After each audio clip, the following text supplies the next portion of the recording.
Hello friend MB job update रे आपण को स्वागत करुछि।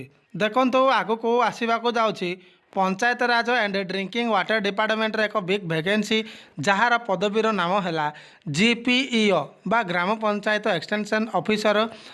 यार डिटेल देखा पूर्व आपण मानक कही रखुच्छी चैनल को जिते आपण मैंने नुआ होते देन एबे ही सब्सक्राइब करदे ऑल नोटिफिकेशन उपरे क्लिक करदे वीडियोटी को कम्प्लीटली देखिए। देखो यार क्वालिफिकेशन +3 पास जमती आर्ट्स साइंस कॉमर्स पिला यह आवेदन करें। बयस र21 वर्ष रु 38 वर्ष पर्यंत यही फर्मटा को आवेदन करें। देखो लेटर नंबर है देखो 8322 डेट देखो 10/5/2022 लेटरटा क्या पाखु क्या पाखु जाइए देखु from miss L Mahapatra OSSAG additional secretary to government. देखो टू है principal secretary to government finance department, principal secretary to government ST/SC development department, principal secretary to government G&PG department, the OST cum special secretary to government P&C department. Subject देला देखो filling of the vacant post of GPEO through direct recruitment. देखो GPEO जहाँकि direct recruitment द्वारा selection हम जमती कि competitive examination द्वारा selection हम। Sir inviting a reference to the resolution number एतिकी जहाँकि डेट देखो finance department on the subject cited बाबू I am direct to enclose the memorandum for the filling of the vacant post of GPEO through direct recruitment along with the required information in the prescribed format annexure 1, 2, 3 for favor of your kind perusal and necessary comment। देखो यही vacancy आगू को आसवा जाऊँगी।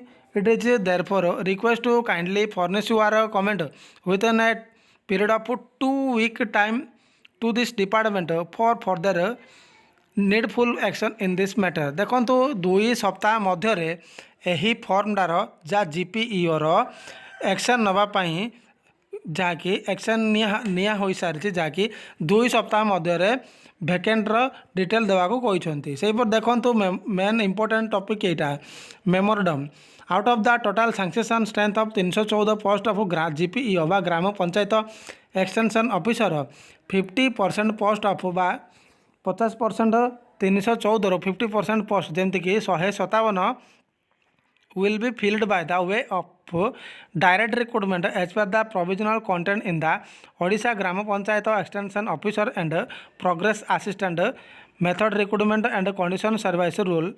देखो GPEO 50% post vacancy post fill up करा जमती कि 157 number of vacancy direct recruitment द्वारा फिलअप हम।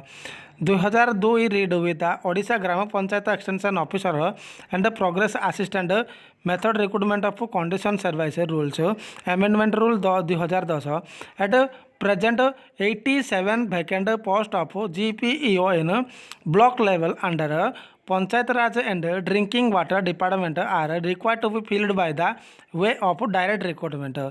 देखो panchayat Raj and drinking water department द्वारा जीपीईओ 87 वैकेंसी डायरेक्ट रिक्रुटमेंट द्वारा फिलअप हम। The category wise position of given below.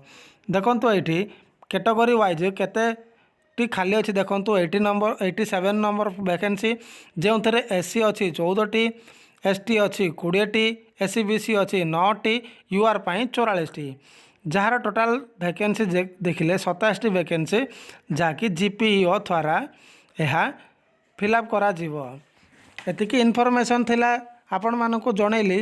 ये आपण मानकु कही रखुची एटा ओडिशा स्टाफ सिलेक्शन कमिशनर माध्यम द्वारा जहाँकि यही एग्जामिनेशन टी अनुष्ठित हेबो।